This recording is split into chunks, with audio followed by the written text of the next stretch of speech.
So, you killed Morello. That must have felt good, huh? We celebrated.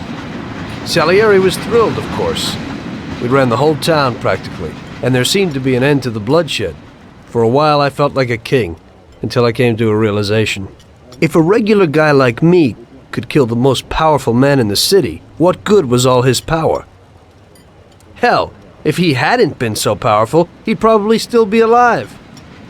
It seemed to me that no matter how strong someone was, there was always somebody stronger to take them out. So where did that intuitive thought take you? Greediness is bullshit.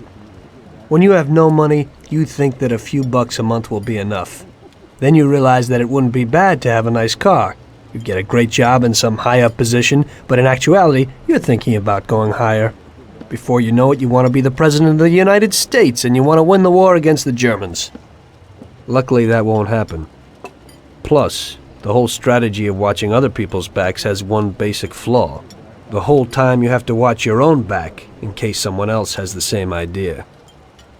So I thought to myself that maybe I ought to change my priorities a little. Great Bible story. Laugh it up. You know where it got me in the end. This. Who is it? It's from 1920. The old man is Don Pepone. The two younger ones are Salieri and Morello. This photo convinced me that this kind of life is poisonous. Morello and Salieri were friends, and they were both commanders of Pepone's regime. But in the 1920s, they got Don Pepone killed because of some deal. Strangely enough, Salieri still admires the guy now. Afterward, they divided up the city, and each ruled their own part of it. But they started to compete with each other. I ended up being Salieri's instrument of death to kill his best friend, to save him from looking Morello in the eye. It occurred to me that my friends and the people I loved were the same.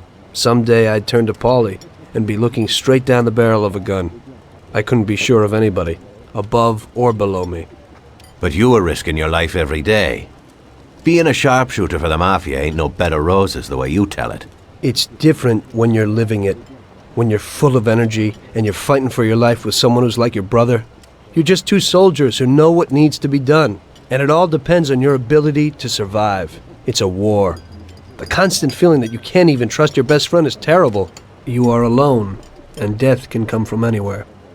I'd lie awake at night wondering if the joke my best friend told me was really just a joke, or if I should get prepared for my own execution. A person needs someone he can trust.